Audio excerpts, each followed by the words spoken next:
Delight IAS में मैं kiwi Singh आप सभी का एक बार फिर से बहुत बहुत स्वागत करती हूँ। आई होप आप सभी बहुत अच्छे होंगे और आप सभी की प्रिपरेशन बहुत अच्छी चल रही होगी। जैसा कि आप सभी को पता है कि हमारे चैनल पे टॉप 500 सीरीज़ का एक इनिशिएटिव चलाया गया है, जिसमें हम अपने जितने भी इम्पोर्टेंट टॉप 500 क्वेश्चन है उसको करने वाले हैं। ठीक है, तो ये जो है 28 मई 2023 यानी कि जो यूपीएससी का पीटी है उसके लिए बहुत ही इंपॉर्टेंट है। तो आप आई होप आपने वो देखी होगी और मैं आप सभी से रिक्वेस्ट करती हूँ कि आप उस प्लेलिस्ट को एक बार ज़रूर देखिएगा। तो आज हम इंटरनेशनल रिलेशन में पार्ट 2 करने वाले हैं। इससे पहले एक वीडियो आईआर का आ चुका है। तो हम देखते हैं अपना पहला सवाल। भारत अमेरिका सामरिक ऊर्जा साझेदारी के संबंध में निम्नलिखित कथनों पर विचार कीजिए।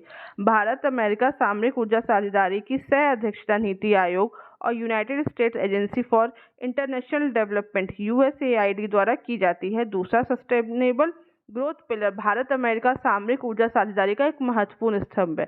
इसमें हमें बताना है कि कौन सा कथन सही नहीं है, तो इसका ऑप्शन डी सही है। ठीक है, जो सस्टेनेबल ग्रोथ पिलर की जो संयुक्त कार्यकारी की जो बैठक है वह इंडिया एनर्जी मॉडलिंग फोरम द्वारा इसकी शुरुआत की गई थी।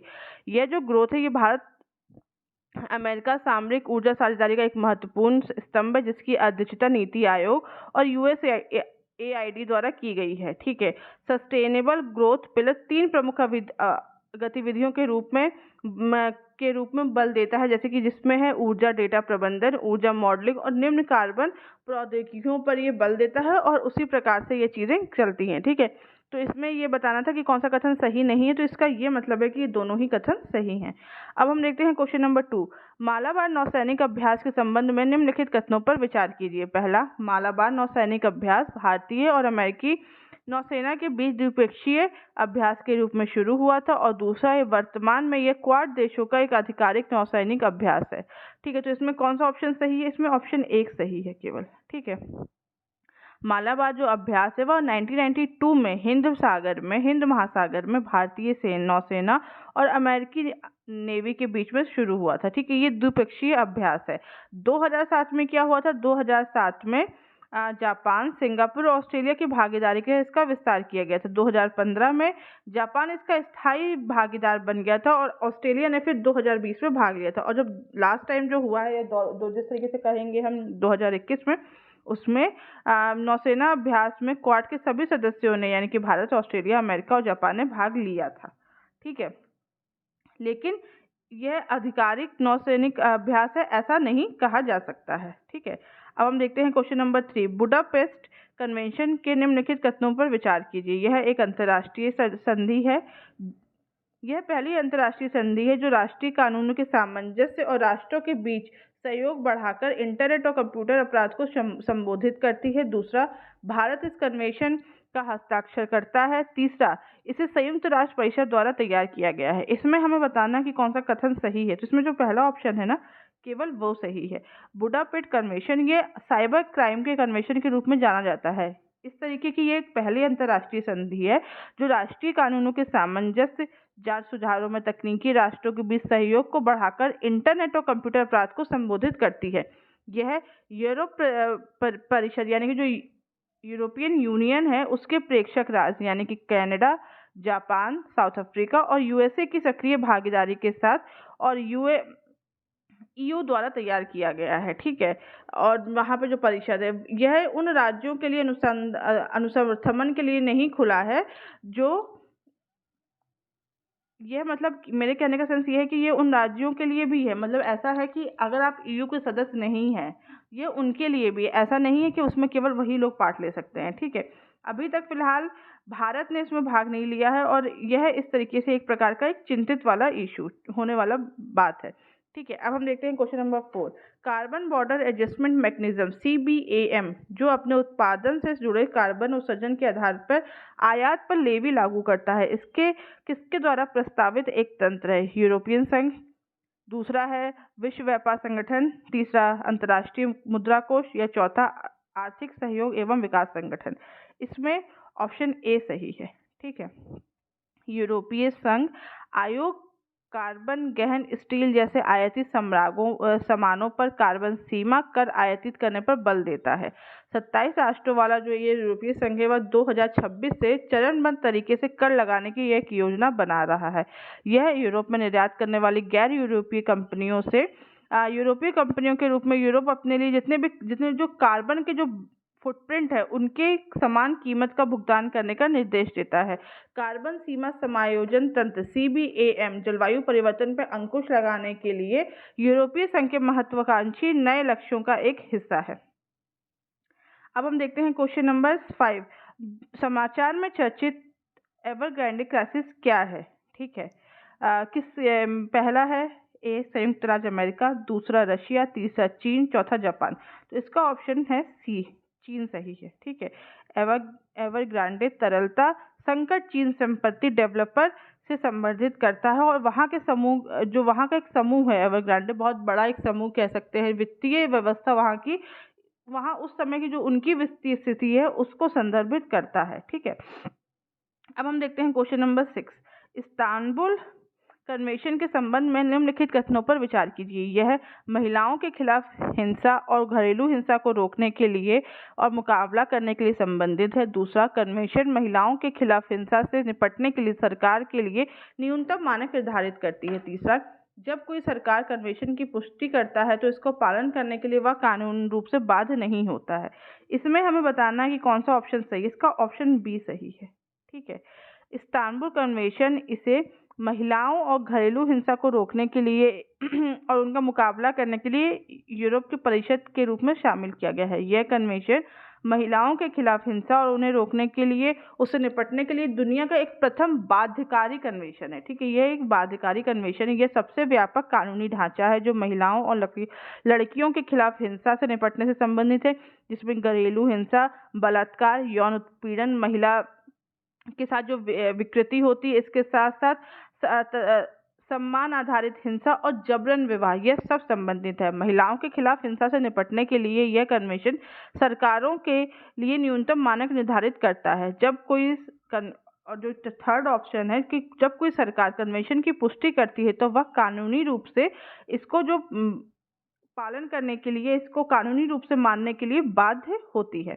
अब हम देखते हैं क्वेश्चन नंबर 7। हाल ही में समाचारों में देखा गया संचार संगतता और सुरक्षा समझौता वह क्या है? ठीक है, किससे संबंधित है? US, AB यूरोपीय संघ, शार्क या चौथा डी आसियान। इसका सही आंसर है, इसका सही उत्तर है USA। ठीक है, तो इसमें हम ये देखेंगे कि जो ये कॉम्सा एक तरीके से जो देखा जाएगा यह है, इसका मतलब जिस तरीके से बताया गया संचार संगतता और सुरक्षा समझौता, ठीक है, communication compatibility and security agreement है, यह भारत और अमेरिका से संबंधित है। यानी कि ऑप्शन ए जो है वह इसका सही ऑप्शन होगा। ठीक है, इसमें यह एक इस तरीके का फाउंडेशन, एक तरीके का एग्रीमेंट है जिसमें सहयोगी दल और करीबी सहयोगियों के साथ मिलिट्रीज और हाई एंड टेक्नोलॉजी की बिक्री के अंतर के लिए सुविधा है। इसके अंतर्गत भारत का विशिष्ट जो संस्करण है और संचार और सूचना का वह भी इसमें संबंधित है। यह 10 वर्ष की अवधि के लिए वैध है और इस पर तुरंत ही हस्ताक्षर किए गए थे। यह भारत में उच्च तकनीकी वाले जितनी भी चीज़ें होती हैं वह और एनक्रिप्टेड संचार इलेक्ट्रॉनिक सिस्टम को स्थानांतरित करने के लिए, इसके साथ साथ जो खुफिया चीज़ें होती है, कमांड, नियंत्रण, कंप्यूटर, इसकी जितनी भी चीज़ें होती है उसकी गोपनीयता सुनिश्चित करने के लिए एक प्रौद्योगिकी प्रवर्तक है। ठीक है, यह समझौता भारत और USA के उपकरणों को अंतम क्षमता की अनुमति देता है। अब हम लोग देखते हैं क्वेश्चन नंबर 8। INST कॉरिडोर संबंधित है। पहला, चीन की बेल्ट एवं रोड पहल। दूसरा, पूर्वोत्तर अफगानिस्तान में संकीर्ण पट्टी। तीसरा, भारत, म्यांमार और थाईलैंड के बीच में एक त्रिपक्षीय गलियारा। चौथा, भारत, ईरान, अजरबैजान और से माल ढुलाई के लिए एक जहाज, रेल और सड़क मार्ग के लिए एक बहु मॉडल का जो नेटवर्क है उस पे। तो इसका ऑप्शन सी सही है। भारत, म्यांमार और थाईलैंड के बीच में ये एक तरीके का त्रिपक्षीय गलियारा है। ठीक है, यह व्यापार बढ़ाने के लिए किया गया। यह व्यापार मार्ग जो है वो 7200 किलोमीटर लंबा है और यहाँ से माल की ढुलाई मल्टी मोड नेटवर्क के माध्यम से होती है। इसमें सड़क, जहाज और रेलवे तीनों ही लाया गया है। यह मार्ग एक तरीके से हम यह भी देखेंगे कि इसका आइनस्टी कॉरिडोर का उद्देश्य मुंबई, मॉस्को जैसे देशों के बीच में संपर्क को बढ़ाना है।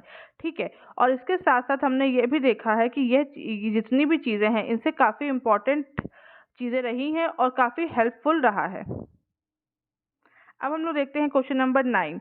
आकाशवाणी मैत्री के संबंध में निम्नलिखित कथनों पर विचार कीजिए। पहला, आकाशवाणी मैत्री आकाशवाणी की सीमा पार म्यांमार सेवा है।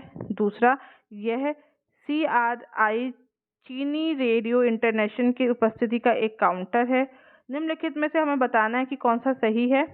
ठीक है, ऑप्शन ए, इसका ऑप्शन बी सही है। ठीक है, जो केवल 2 दिया हुआ है केवल वही सही है। आकाशवाणी मैत्री आकाशवाणी की सीमा पर बांग्ला सेवा है, ना कि म्यांमार की। ठीक है, आकाशवाणी मैत्री चैनल सम्मिश्र को बढ़ावा देने के लिए और संरक्षित करने के लिए एक महत्वपूर्ण भूमिका निभाती है। ये बंगाली जो सांस्कृतिक विरासत है, जो सभी बंगाली भाषाओं के लिए एक गौरवशाली विरासत है, उसके लिए ये बहुत हेल्पफुल रही, चाहे उनकी भौगोलिक स्थिति किसी भी तरीके की रही हो, परंतु वह भाषा के तौर पर एक दूसरे से जड़े रहे हैं। ठीक है, बांग्लादेश मुक्ति आंदोलन के दौरान 1971 में बांग्ला रेडियो सेवा को बंद कर दिया गया था, जिसमें समाचार और सांस्कृतिक प्रोग्राम का इस तरीके का एक मिश्रण चलता है। अब हम लोग देखते हैं क्वेश्चन नंबर 10। क्वाड में निम्नलिखित में से कौन सा देश शामिल नहीं है? USA, चीन, पाकिस्तान, भारत। तो इसमें ऑप्शन कौन सा सही है? हमें जैसा पता है कि USA, अमेरिका, अफगानिस्तान, चीन, पाकिस्तान एक तरीके से इसमें शामिल नहीं है। ठीक है, इसमें अगर हम देखें कौन कौन से देश शामिल नहीं है, तो देखिए इसमें 2 ऑप्शन हैं जो शामिल नहीं है। एक चीन शामिल नहीं है।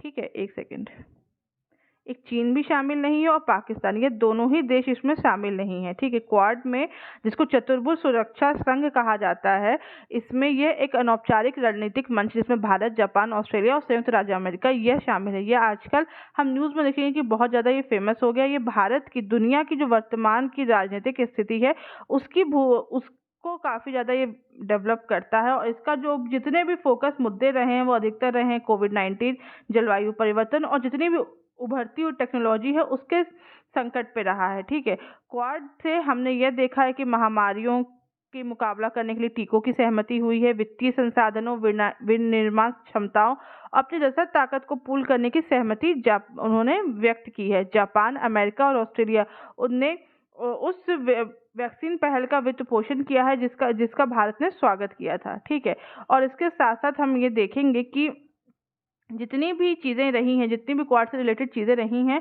वह इन चारों देशों के बीच में सामरिक समझौते, जितनी भी क्षेत्रीय प्रॉब्लम्स है उसके से रिलेटेड हम देखेंगे। एक तरीके की जितने भी सेना और अन्य टेक्नोलॉजी से रिलेटेड जितनी भी चीज़ें रही हैं उन सभी से इसमें रिलेटेड है।